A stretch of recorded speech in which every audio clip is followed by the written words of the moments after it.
नमस्कार, states mirror news देखने वाले सभी दर्शकों का स्वागत किया जाता है। आइए देखते और जानते हैं आज का न्यूज बुलेटिन। प्रधानमंत्री नरेंद्र मोदी ने मंगलवार को कहा कि भारत को समान नागरिक संहिता यूसीसी की आवश्यकता है, क्योंकि देश अलग अलग समुदायों के लिए अलग कानून की दोहरी प्रणाली के साथ नहीं चल सकता है। वो भोपाल में भाजपा के बूथ स्तर के कार्यकर्ताओं को संबोधित कर रहे थे और पार्टी के 10 लाख कार्यकर्ताओं के लिए संवादात्मक स्तर का सीधा प्रसारण किया जा रहा था। एक भाषण जिसने स्पष्ट रूप से यूसीसी लाने के लिए उनकी सरकार के इरादे का संकेत दिया है। यूसीसी पर उनका बयान ऐसे समय में आया है जब देश का अगले एक साल का राजनीतिक कैलेंडर 5 राज्यों में विधानसभा चुनावों और 2024 के लोकसभा चुनाव से भरा हुआ है। अब भारत में कोई चीनी पत्रकार नहीं है। घटनाक्रम से परिचित लोगों के अनुसार चीन के आधिकारिक शिन्हुआ समाचार एजेंसी के आखिरी बचे रिपोर्टर ने वीजा विस्तार से इनकार किए जाने के बाद लगभग एक सप्ताह पहले नई दिल्ली छोड़ दी थी। 1980 के दशक में संबंधों के सामान्य होने के बाद से भारत में कोई चीनी पत्रकार नहीं होने का ये पहला उदाहरण है। वर्तमान में प्रेस ट्रस्ट ऑफ इंडिया से एक भारतीय रिपोर्टर बीजिंग में रहता है।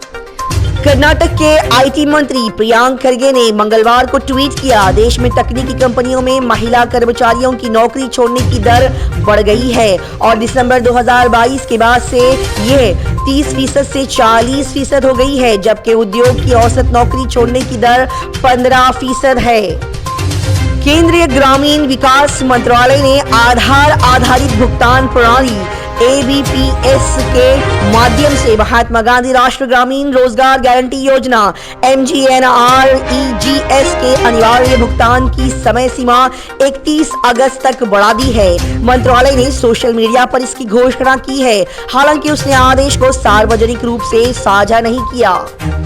ईद उल अजहा, जिसे बकरीद के नाम से भी जाना जाता है, बस आने ही वाली है। ये फिर से साल का वो समय है जब बेंगलुरु वासी स्वादिष्ट बिरयानी खाने और साझा करने के लिए उत्सुक रहते हैं। जैसे जैसे शहर में मुसलमान त्योहार मनाने की तैयारी कर रहे हैं, किसान और चरवाहे भेड़ों की कम मांग से निराश होकर घर वापस जा रहे हैं।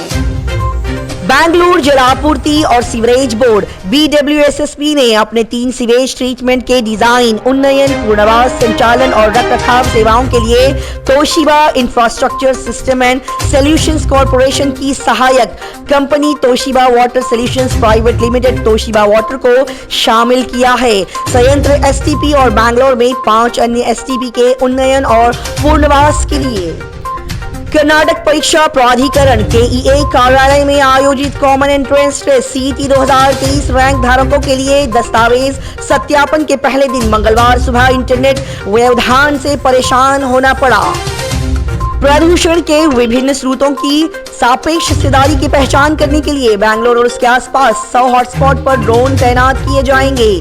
ये परियोजना मंगलवार को पर्यावरण प्रबंधन नीति अनुसंधान संस्थान EMPRI के साथ राष्ट्रीय उन्नत अध्ययन संस्थान NIAS द्वारा शुरू की गई थी। मुख्यमंत्री सिद्धरामैया ने मंगलवार को बैंगलोर शहर के संस्थापक केम्पेगौड़ा की 514वीं जयंती पर विधानसौधा परिसर में उनकी प्रतिमा पर माल्यार्पण किया और बाद में हासन में इस दिन को मनाने के लिए कार्यक्रम में भी भाग लिया। बैंगलोर में प्रतिमा पर माल्यार्पण करने के बाद मुख्यमंत्री ने कहा कि उनकी सरकार बैंगलोर के विकास के लिए केम्पेगौड़ा के दृष्टिकोण से प्रेरणा लेती है। आवास और अल्पसंख्यक कल्याण मंत्री BZ जमीर अहमद खान ने कहा कि बौद्ध समुदाय को अल्पसंख्यक आयोग में प्रतिनिधित्व दिया जाएगा और हुंसूर के बाइलाकोप्पे में एक समुदाय संचालित शैक्षणिक संस्थान को एक कॉलेज शुरू करने और उच्च शिक्षा पाठ्यक्रम पेश करने की अनुमति दी जाएगी। बुधवार को होने वाली राज्य मंत्रिमंडल की बैठक में अन्नभाग्य योजना की लॉन्च तिथि को फिर से निर्धारित करने पर निर्णय लेने की संभावना है, क्योंकि सरकार ने अभी तक चावल और आपूर्तिकर्ता की दर को अंतिम रूप नहीं दिया है। कैबिनेट में गृहलक्ष्मी योजना के लिए आवेदन करने की लॉन्च तिथि पर भी चर्चा होने की संभावना है। बेंगलुरु के पुलिस आयुक्त बी दयानंद ने कहा है कि उन्होंने बिटकॉइन मामले की आगे की जांच के लिए राज्य पुलिस प्रमुख को लिखा है, क्योंकि इसका राष्ट्रीय और अंतर्राष्ट्रीय प्रभाव है। उन्होंने कहा कि यह अपराध अत्याधुनिक तकनीक का उपयोग करके किया गया था और इसमें हैकरों का अंतर्राष्ट्रीय नेटवर्क शामिल था और इसीलिए इसकी आगे की जांच के लिए एक विशेष जांच एजेंसी की आवश्यकता है। सोमवार को विजयपुरा और बागलकोट में एक के बाद एक आयोजित भाजपा कार्यकर्ताओं की बैठकें विभिन्न नेताओं के नेतृत्व वाले गुटों के बीच जोरदार बहस के कारण बाधित हो गई, जिससे विधानसभा चुनाव में हार के बाद पार्टी की राज्य इकाई के भीतर मतभेद उजागर हो गए हैं। भाजपा जिला स्तरीय पार्टी कार्यकर्ताओं की बैठकें आयोजित कर रही है, जिसमें मंत्रियों और राज्य स्तरीय पार्टी पदाधिकारियों को प्रधानमंत्री नरेंद्र मोदी के 9 साल के शासन की उपलब्धियों के बारे में बोलना है। बुधवार के लिए पूर्व अनुमान: गुजरात, राजस्थान, हिमाचल प्रदेश, उत्तराखंड, पश्चिम उत्तर प्रदेश, बिहार, असम, मेघालय, नागालैंड, मणिपुर, मिजोरम, त्रिपुरा, सिक्किम, गंगीय पश्चिम बंगाल, उड़ीसा, मध्य में अलग अलग स्थानों पर बहुत भारी वर्षा होने की संभावना है। प्रदेश मध्य महाराष्ट्र और कोंकण और गोवा में भी।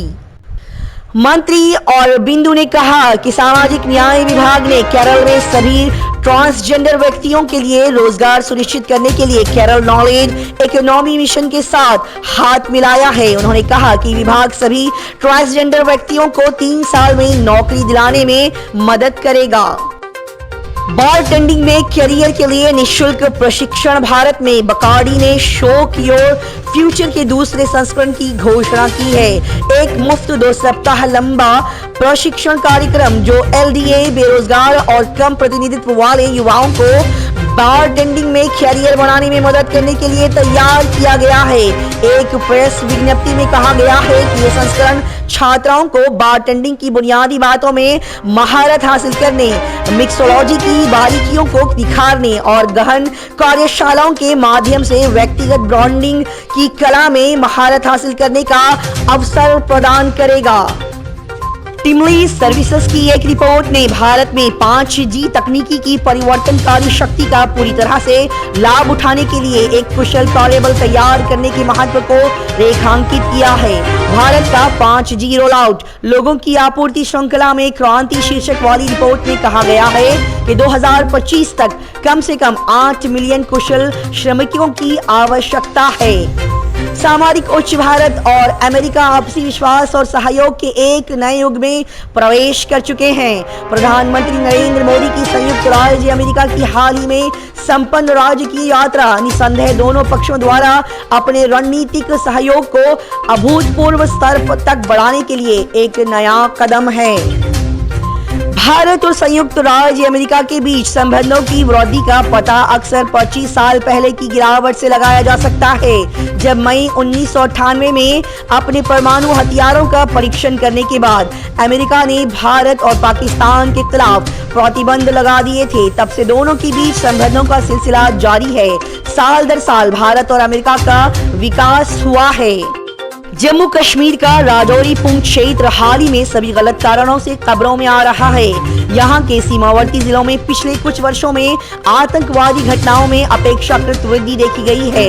अक्टूबर 2021 से कर्नाटक में सिद्धरामैया के नेतृत्व वाली कांग्रेस सरकार के सत्ता में आने के ठीक 1 महीने बाद 1 जुलाई को शुरू होने वाले राज्य सरकार के प्रमुख कार्यक्रमों में से एक अन्न भाग्य के लिए केंद्र द्वारा चावल देने से इनकार करने पर विवाद बना हुआ है।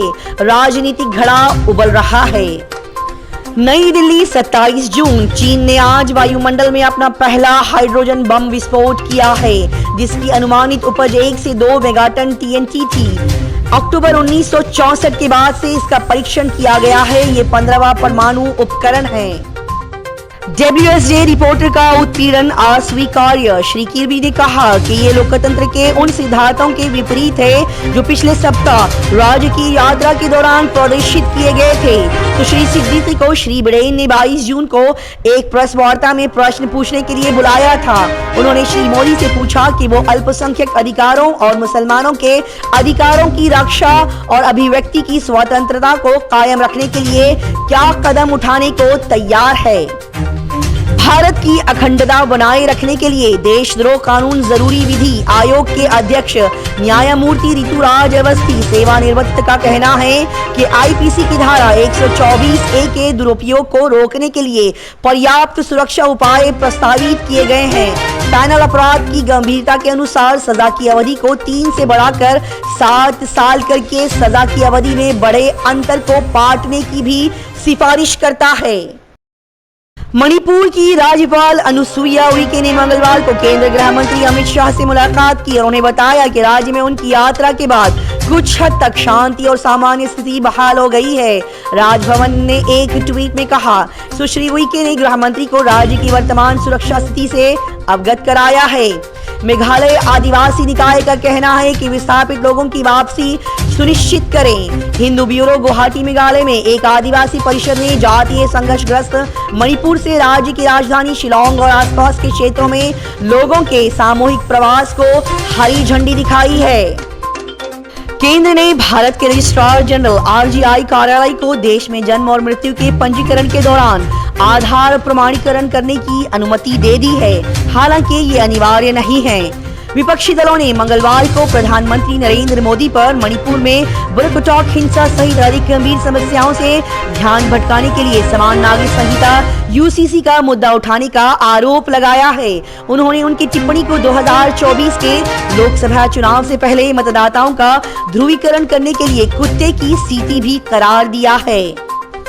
राज्यसभा की 10 सीटों पर 24 जुलाई को चुनाव होंगे। चुनाव आयोग ने जुलाई और अगस्त में खाली होने वाली 3 राज्यों की 10 राज्यसभा सीटों पर चुनाव की घोषणा की है। विदेश मंत्री एस जयशंकर और तृणमूल कांग्रेस के राज्यसभा नेता डेरेक ओब्रायन अपना कार्यकाल पूरा करने वालों में शामिल है। देखते रहिए स्टेट्स मिरर न्यूज।